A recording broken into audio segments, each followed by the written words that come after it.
तरफ निकल जाते हैं। तो मेरे कैमरा वालों से भी मेरी गुजारिश है कि सारे कैमरा इस तरह भी रखो।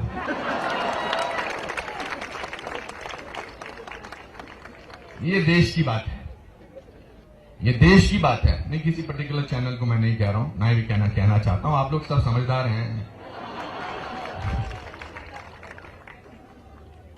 मेरे लिए सबसे बड़ी जरूरी बात यह है कि हम लोगों को देश का निर्माण करना है। हम लोगों को, अरे कैमरा में भी अच्छा लग रहा है, फिक्र मत कर, मैं अच्छा लग रहा हूं, जरूरी नहीं है ये पीछा, ये अब मार्केटिंग भी शुरू हो गई है। हमारे दिल में है झंडा यार, ये मेरे दिल में, आप सबके दिल में ये झंडा है।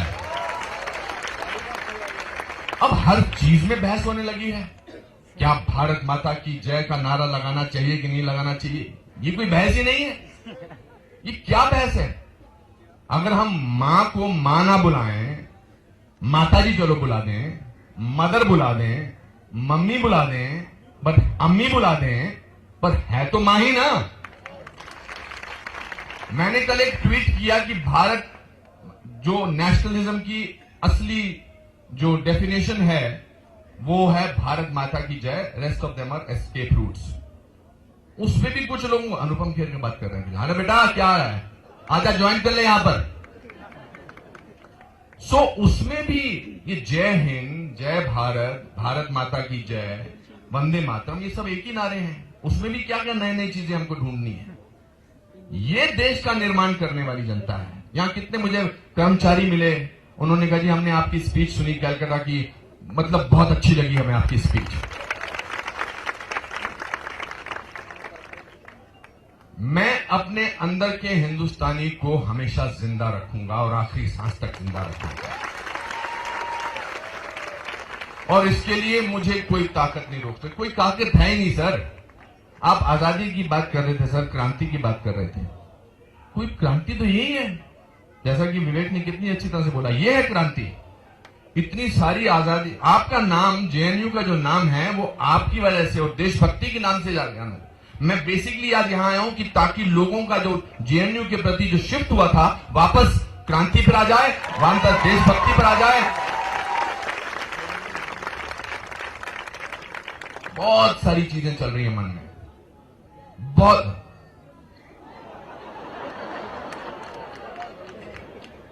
उम्र भर अपने ही गिरेबान से उलझने वाले, तू मुझे मेरे ही साय से डराता क्या है।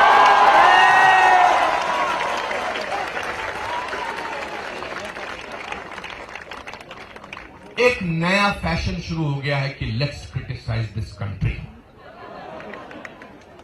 Late us say something nasty about our country, let's talk about what is not working out in the country, let's talk about what is not happening in the country. मेरे दोस्तों, उन सबको मेरा ये पैगाम है, अगर आप ये फहरिस्त बताएं कि what is happening in the country, तो कन्याकुमारी से देश कश्मीर तक एक पूरी लाइन खींची चली जाएगी, इतना सब कुछ हो रहा है देश में। So don't pay any attention to it, चुपचाप अपने काम से लगे रहो। आजादी तो अपनी, इसको प्रूव भी करने की जरूरत नहीं है, ये किसी को प्रूव भी मत करेंगे। In fact in case you can ignore such people, that is the best tribute you can pay them. आज के बाद मेरा अगर आप मशवरा चाहेंगे तो मेरा मशवरा आप लोगों से यह है कि मुस्कुरा दे जो देश के बारे में बुरी बात करता है। अच्छा कहां रहता है तू बेटा? हिंदुस्तान में रहता है ना, कोई बात नहीं, बुराई कर ले, तेरे को इतनी आजादी तो है, तेरे को इतना मौलिक अधिकार तो दिया है कि तू बुराई कर सकता है। मैंने सुना कि यहां पर किसी ने कहा कि देश से नहीं देश में आजादी चाहिए। इस से और में मतलब क्या? क्या मैं हमेशा ये कहता हूं कि जो रूल हम अपने देश में, अपने घरों में अपनाते हैं, वही रूल हमें अपने देश पे अपनाने चाहिए। तो अगर घर में हम कह सकते हैं कि मुझे घर से नहीं घर में आजादी चाहिए, कोई कह सकता है? आप कह सकते हैं ना, देश में आजादी चाहिए। चलिए इस पे बात करते हैं, देश में किस चीज से आजादी चाहिए, इस बारे में बात करते हैं। देश में आपको इस चीज की आजादी चाहिए कि भूखमंगी से आजादी चाहिए? आपको भूखमंगी से आजादी चाहिए? आपने क्या किया भूखमंगी हटाने के लिए? आपने खुद ने क्या किया देश के निर्माण के लिए सिवाय इसके क्रिटिसाइज करने के? आपका खुद का क्या योगदान है देश को बदलने के अंदर? बेटा, क्रिटिसाइज करना बहुत आसान होता है। एक बिल्डिंग को ढहाने में 1 सेकंड लगता है, उसको बनाने में बहुत साल लगते हैं। ये बिल्डिंग में बहुत सारे लोग आए, बहुत सारी ऐसी भाषाएं हुई होंगी, बहुत सारे ऐसे भाषण होंगे, ये आज भी प्रमाण है, खड़ी ऐसी की तैसी। सो समझे, जो ये बात करते हैं कि देश में आजादी चाहिए, उनको योगदान चाहिए, उनको बल्कि खड़े होकर ये बात करनी चाहिए कि मैं ये करना चाहता हूं देश के लिए। ये है देश में आजादी, मैं ये करना चाहता हूं, ये मेरा योगदान है। So let's not criticize this country constantly, let's praise this country and work for this country, ताकि आपके बच्चे, आप बार बार कहते हैं कि मेरे माता पिता बहुत गरीब थे, मेरे माता पिता गरीब है। अरे बेटा, तू इतने सालों बाद यहां आया, इतना रहा, वो तो बेचारे वैसे के वैसे फिर भी गरीब रहे। आपने क्या योगदान किया उनके बच्चों की जिंदगी में?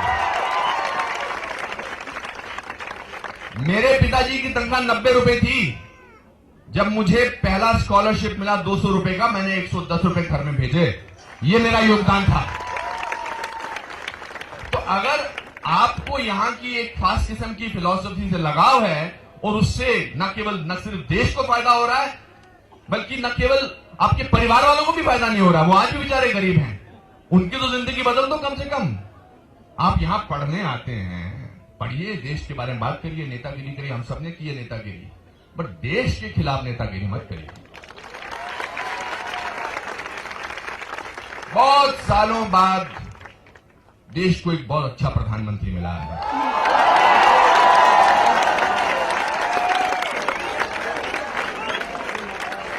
मैं दंग रह गया कल उनका सूफी फेस्टिवल में।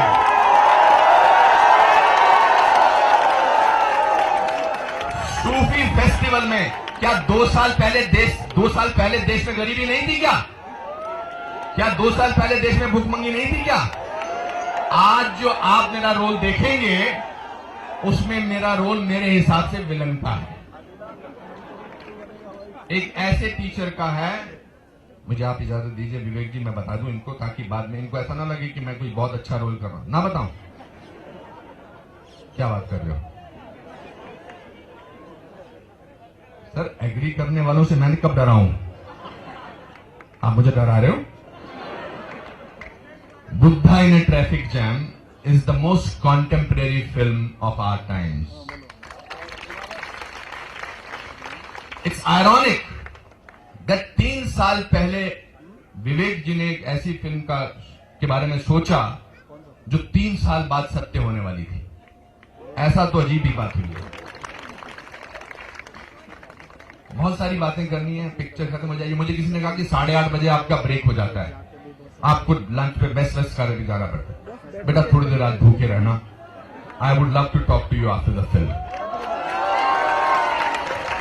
Without wanting to sound political, I just want to state once again से भारत माता की जय। धन्यवाद दोस्तों, अब फिल्म देखते हैं। Very good, thank you sir, thank you very much. इसके बाद हम लोग फिल्म देखेंगे और उसके बाद प्रश्नोत्तर का सत्र होगा। जितने कैमराज हैं प्लीज ऑफ कर लीजिए। फिल्म के डायरेक्टर का निर्देश है कि आप सबसे मेरा हाथ जोड़ के निवेदन है, आप सब प्रोफेशनल लोग हैं, कृपया कैमरे से फिल्म को ना रिकॉर्ड करें, बट उल्टे कर दें कैमरे अपने, और जब क्वेश्चन आंसर सेशन हो तब आप लोग फिर से ऑन कर सकते हैं।